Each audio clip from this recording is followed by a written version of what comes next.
করিম সাহেব একজন মধ্যবয়স্ক লোক। সে তার পরিবার নিয়ে শহরে থাকে। এবারের রোজায় তার ছোট ছেলে বিদেশ থেকে দেশে এসেছে ঈদ করতে। রোজার আগের দিন সন্ধ্যায় করিম সাহেব তার ছেলেকে বলেন, বাবা জায়েদ, চলো ছাদে গিয়ে চাঁদ দেখে আসি। চাঁদ দেখে রোজা রাখা সুন্নাত। বাবা, চাঁদ দেখে রোজা আবার কে রাখে এখন? এখন হলো আধুনিক যুগ, টিভি খুললেই চাঁদ উঠেছে কিনা দেখা যাবে। কষ্ট করে আমাদের ছাদে গিয়ে চাঁদ দেখার কি আছে? করিম সাহেব ভাবেন, তাই তো, কষ্ট করে ছাদে গিয়ে চাঁদ দেখার কি আছে? এখন তো টিভিতেই চাঁদের খবর দেখা যায়। চাঁদের খবর দেখা যায় ঠিকই, কিন্তু সবাই মিলে চাঁদ দেখার যে আনন্দ, তা কি পাওয়া যায়? ভাবতে ভাবতে করিম সাহেব তার সেই ছোটবেলার পুরনো রোজা স্মৃতির গভীরে হারিয়ে যান। করিম, এই করিম, রোজার চাঁদ দেখতে যাবি না? তাড়াতাড়ি আয়, সবার আগে চাঁদ দেখতে হবে। হ্যাঁ হ্যাঁ, চল, অনেক মজা হবে। যাও যাও, চাঁদ দেখে আসো। রোজার চাঁদ দেখা সুন্নত। হযরত মুহাম্মদ সাল্লাল্লাহু আলাইহি ওয়াসাল্লাম বলেছেন, তোমরা চাঁদ দেখে রোজা রাখো ও চাঁদ দেখে রোজা পূর্ণ করো। তারপর তারা দল বেঁধে চাঁদ দেখতে যায়। বাবা, ছেলের ডাকে করিম সাহেব অতীত হতে ফিরে আসে। বাবা, বাবা, কি ভাবছিলে বাবা? না, তেমন কিছু না। চলো বাবা, তারাবির নামাজ পড়ে আসি। চলো। তারপর তারা নামাজ পড়তে মসজিদে রওনা হলো। বাবা, মসজিদে অনেক লোক, আজ মনে হয় জায়গা হবে না। যাক, আর যাই হোক, মসজিদে এখনো আগের মতো লোক হয়। সাহারির জন্য অ্যালার্ম সেট করে করিম সাহেব শুয়ে পড়েন, কিন্তু ঘুম আসে না। তিনি শুয়ে শুয়ে ভাবতে থাকেন সেই ছোটবেলার কথা। উঠুন, সবাই উঠুন, সেহরি খাওয়ার সময় হয়েছে। করিম, উঠ বাবা, সেহরি খাওয়ার সময় হয়েছে। সাহরি না করলে কি হয় আম্মু? সাহরি না করলে কি গুনাহ হবে? না বাবা, গুনাহ হবে না, তবে সেহরি করা সুন্নত। হযরত মুহাম্মদ সাল্লাল্লাহু আলাইহি সাল্লাম বলেছেন, তোমরা সেহরি খাও, কেননা সেহরিতে বরকত রয়েছে। অ্যালার্মের শব্দে বর্তমানে ফিরে আসেন করিম সাহেব। এক সময় পাড়ায় পাড়ায় লোকজন সাহারি খাওয়ার জন্য ডেকে ডেকে ওঠাতো, আর এখন অ্যালার্মে ভরসা। তারপর তিনি ছেলেকে ডাকেন এবং সাহারি ও ফজরের নামাজ শেষ করে আবার শুয়ে পড়েন। যখন ঘুম ভাঙে তখন প্রায় সকাল 10টা। ছোটখাটো কাজ আর বাড়ির দেখাশোনা করতে জোহরের আজান হয়ে যায়। তিনি দেখেন জায়েদ তখনও ঘুমাচ্ছে, তাই তিনি ছেলেকে ডাকেন। বাবা জায়েদ, উঠো, জোহরের নামাজের আজান দিয়েছে।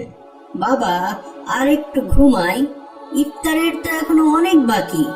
না বাবা জায়েদ, রোজা রেখে সারাদিন ঘুমিয়ে কাটালে রোজার যে কষ্ট তা বুঝতে পারবে না।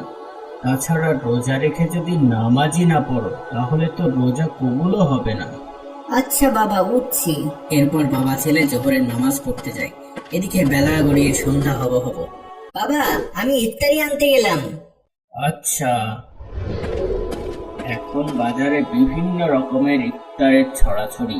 এখন এত ব্যস্ততার ভিড়ে বাড়িতে ইফতার বানানোর সময় আগ্রহ যেমন কারও নেই, বা একটু যা আছে ভবিষ্যতে হয়তো একেবারেই থাকবে না। আবার অতীতে ডুবে যান তিনি। ইফতারির আর মাত্র আধা ঘন্টা বাকি। করিম, বাবা করিম, জি আম্মু। পাশের বাসায় ইফতারিগুলো দিয়ে আসো তো বাবা। কেন আম্মু? রোজাদারকে ইফতার করালে তাদের রোজার সোয়াব আমরাও পাবো। ওদের রোজার সব আমরা পেলে ওরা কি পাবে আম্মু?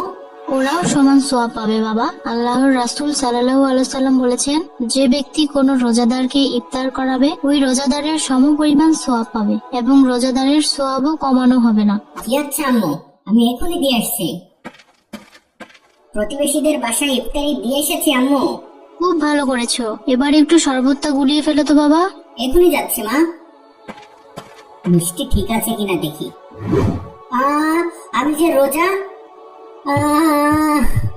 কি হলো করিম, কাঁদছো কেন? আমি ভুলে শরবত গিলে ফেলেছি, আর একটু পরেই আজান দিত, আমার রোজাটা ভেঙে গেল। না না, তোমার রোজা ভাঙবে না, তুমি তো ইচ্ছাকৃত পানাহার করনি বাবা। রাসূল সাল্লাল্লাহু আলাইহি সাল্লাম বলেছেন, যে ব্যক্তি ভুলে আহার করলো বা পান করলো সে যেন তার রোজা পূর্ণ করে, কারণ আল্লাহই তাকে পানাহার করিয়েছেন, তাই তোমার রোজা হয়ে যাবে। ইফতারের আর মাত্র 5 মিনিট বাকি। সবাই ইফতার নিয়ে বসে যান। মাইকের শব্দে করিম সাহেব বর্তমানে ফিরে আসেন। দেখেন ছেলে বসে বসে মোবাইল টিপছে। তিনি ছেলেকে বলেন, বাবা জায়েদ, চলো আমরা বসে পড়ি। তার সামনে নিয়ে বসে থাকা সুন্নাত। এ সময়ে দোয়া কবুল হয়। তারা ইফতার নিয়ে বসে যায়। আমাদের সময়ে একজন আরেকজনের বাড়িতে ইফতার পাঠাত, এখন কেউ কারো বাড়িতে ইফতার পাঠায় না। হয়তো সবার বাড়িতে ইফতার তৈরি হয়। হয়তো। তারপর আজান দেয়।